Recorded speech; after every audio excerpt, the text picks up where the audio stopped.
Сәлем әлем, американдық киноларда міндетті түрде болатын ақымақ үлгілерді қарап жіберейік. Көп созбай бастайық.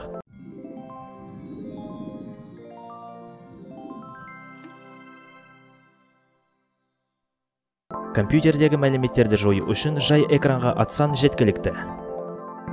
Кейіпкер пультті қолға алып теледидарды қосқан сәтте дәлме-дәл сол кезі ол туралы жаңалықта сөйлеп жатады.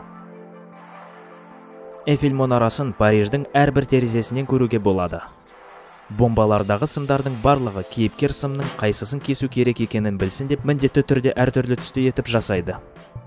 Егер ақылды сарапшы бір жағдайды болжамдап айтқаннан кейін оған ешкім сенбесе, оқиға дәлме-дәл ол болжамдағандай болады. Бір нәрсе радиация шашатын болса, ол міндетті түрде жасыл түспен жарқырайды. Желдету жүйелері міндетті түрде адам сиятындай көлемде болады, және ешкім дұшпанды ол жерде іздеуге асықпайды. Жаман түс көргеннен кейін адам міндетті түрде шұғыл отырып қалады және терлеп отырады. Егер машинаның тежегіші істемей қалса, жүргізуші қол тежегішті қолданбайды, солаймен үлкен жылдамдықпен қала ішінде жүре береді. Дұшпан басты кейіпкерге соңғы оқты атып өлтірудің алдында міндетті түрде ұзақ уақыт бойы сөйлеп тұрады. Сосын оны біреу атып өлтіреді. 6 оқ сиятын пистолеттер әдетте 30-40 рет ата алады. Үйде жалғыз елестермен қалғанда, әйел адам секси киімін киіп алып елестерді іздей бастайды. Полиция департаменттерінде бітпейтін машиналар көлемі бар, және сол машиналардың жүргізуші полицейлері машина айдау білмейді ма? Міндетті түрде бір-біріне түйісіп, өз-өздеріне кедергі болып жолдан шығып кетіп жатады. Ал егер мигалкасын соғып алса, ол өшіп бітіп баратқан шу шығарады. Қандай да болмасын спорттық жарыс ең соңғы секундтарда бейшара байғұс баланың көмегімен жеңіп кетеді. Кейіпкердің машинасы қандай да бір күшті қалыпта болса да, керек кезі ол тұтатылмай қалады, бірақ соңғы секундтарда ақырында тұтатылады.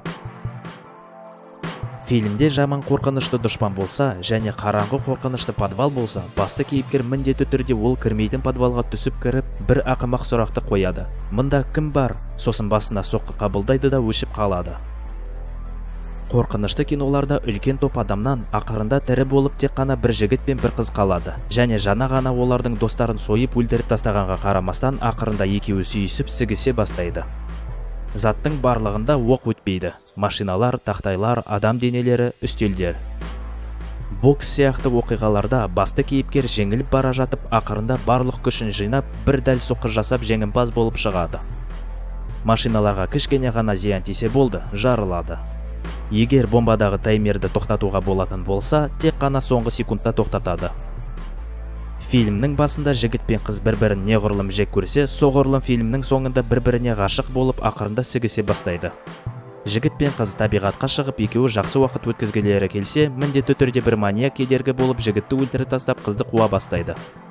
Бір топ адамдардың бірі кенеттен өліп қалса, топтағы адамдардың барлығы оңай олжа ретінде жан-жаққа шашылып кетеді. Жаяу асықпай келе жатқан маньяктан қашып баратқан қыз міндетті түрде сүрініп құлайды, аяғын жарақаттайды, сосын еңбектеп қашады. Мыңдаған әскерлер бір тұрған басты кейіпкерге оқ тигізе алмайды, өйткені бәрі қылый көзді ме түсініксіз.